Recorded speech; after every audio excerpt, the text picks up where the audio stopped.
Halo teman-teman, selamat datang di channel Program Zaman Now. Buat teman-teman yang belum tahu ya, kalau teman-teman mau bertanya, nah kebanyakan kan yang bertanya di kolom komentar ya, dan itu lumayan susah banget buat saya untuk nge-track-nya. Jadi kalau teman-teman mau bertanya, silakan buka GitHub-nya Programmer Zaman Now ya. Di sana ada project namanya Q&A. Silakan bikin isu di sini. Udah banyak nih pertanyaan, 42. Nanti saya coba jawab satu persatu kalau memang menarik gitu ya. Nanti kita buatkan videonya. Nah, yang pertama ini yang lumayan menarik itu ada pertanyaan. Di sini pertanyaannya sederhana sih, lebih baik full stack atau spesialis? Jadi maksudnya di sini itu, kalau kita mau jadi programmer, misalnya, lebih baik full stack ya, ngerti front end dan ngerti back end, atau lebih baik jadi spesialis, contohnya spesialis di front end saja, spesialis di back end saja, atau spesialis di mobile saja. Nah oke, saya akan jawab ya. Jadi, kalau teman-teman baru belajar, itu lebih baik fokus ya. Jangan terlalu rakus ya, serakah gitu, pengen semuanya dilahap, akhirnya nggak ada yang expert sama sekali. Nah itu bahayanya ketika pertama kali belajar. Memang biasanya kita diiming-imingi sama orang lain gitu ya, "Weh di si di sini bisa ini, di sini bisa ini, di sini." Emang terlalu banyak informasi yang kita dapat di awal belajar. Tapi itu memang udah biasa gitu ya. Yang paling penting tuh di awal fokus dulu. Jadi teman-teman nggak usah istilahnya tergoda dengan iming-iming janji-janji orang-orang gitu ya. Kalau di sini bisa ini, kalau di sini nggak harus seperti itu. Jadi kalau di awal tuh fokus. Nah pertanyaannya lebih baik fokusnya di mana nih? Nah itu juga baik lagi ke kita sendiri gitu ya. Ada orang-orang yang senang ngulik logic dan sebagainya. Itu bagusnya ya di back end gitu ya. Ada orang yang senang dengan tampilan gitu ya. Kayak nggak srek gitu kalau misalnya bikin aplikasi nggak ada tampilannya. Itu lebih baik ke front end. Seperti itu. Jadi di awal itu fokus.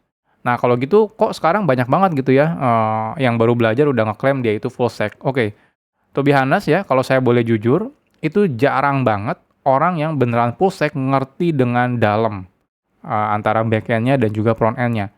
Kalaupun ada yang ngeklaim full stack ya ini mungkin ada gitu ya, tapi majority gitu ya kalau saya perhatikan, itu rata-rata sebenarnya condongnya ke salah satu. Jadi walaupun ngerti misalnya full stack, tapi biasanya ngertinya cuma salah satunya itu cuma dasarnya aja. Contohnya dia ngerti full stack, sebenarnya yang paling dia kuasai semuanya front end-nya. Back end-nya dia ngerti ya, cuma tapi enggak terlalu dalam gitu ya. Nah, mungkin banyak yang bertanya, "Loh, bukannya front end sama back end itu sederhana ya, cuma bikin tampilan gitu ya, kalau front end, kalau back end itu cuma bikin ya insert dan delete selesai." Ya enggak gitu juga gitu ya. Nah, itulah biasanya pemahaman yang salah. Dipikirnya kalau, "Ah, gampang kok jadi full stack, cuma back end-nya cuma insert dan delete, front end-nya cuma bikin tampilan selesai." Enggak seperti itu. Kalau teman-teman gali lebih dalam gitu ya, terutama misalnya masuk ke bagian front end gitu ya. Di front end itu banyak banget gitu ya. Jadi nanti ada front end optimization, ada sekarang itu ada yang namanya SPA dan sebagainya itu banyak banget gitu ya. Bahkan mungkin saking banyaknya sekarang di front end, kita agak susah gitu ya. Kalau teman-teman harus bolak-balik front end, back end gitu ya. Akhirnya ya kebanyakan orang fokus misalnya di front end. Termasuk kalau teman-teman fokus di back end gitu ya. Di back end tuh banyak banget, nggak cuma setup dan delete gitu ya. Teman-teman nanti harus mikirin gimana cara tuning performance dari back end-nya. Kalau misalnya ada masalah dengan database-nya, gimana cara handle database-nya, bikin struktur datanya yang baik gitu ya. Nanti kalau sekarang udah zamannya microservice, gimana belajar microservice-nya gitu ya. Gimana cara implementasi microservice dengan baik gitu ya. Dan sebagainya itu banyak banget yang harus kita pelajari gitu ya. Jadi kalau teman-teman di awal langsung tiba-tiba terjun ke dua hal ya, front end dan back end itu biasanya cuma ya istilahnya kulitnya aja gitu ya. Nggak ada tuh istilahnya di awal langsung ngerti dalam itu nggak bisa. Jadi fokus di awal harus ke salah satu, entah itu front end atau back end, lalu selesaikan sampai selesai. Saya sendiri di awal fokusnya ke back end gitu ya, dan sampai sekarang pun belum selesai gitu. Banyak sekali di back end tuh hal-hal yang baru gitu ya, setiap ya istilah setiap tahunnya selalu ada konsep-konsep baru, arsitektur baru dan sebagainya gitu ya. Nah termasuk juga ketika saya belajar front end ya, front end-nya sama gitu ya, banyak juga gitu yang baru. Bahkan agak sulit ngejarnya juga kalau saya harus keep up dengan 2 teknologi ini. Jadi biasanya ya udah saya fokuskan di backend yang, dalamnya ya front end sekedar saya tahu gitu ya. Jadi nggak terlalu dalam banget, yang penting saya tahu juga.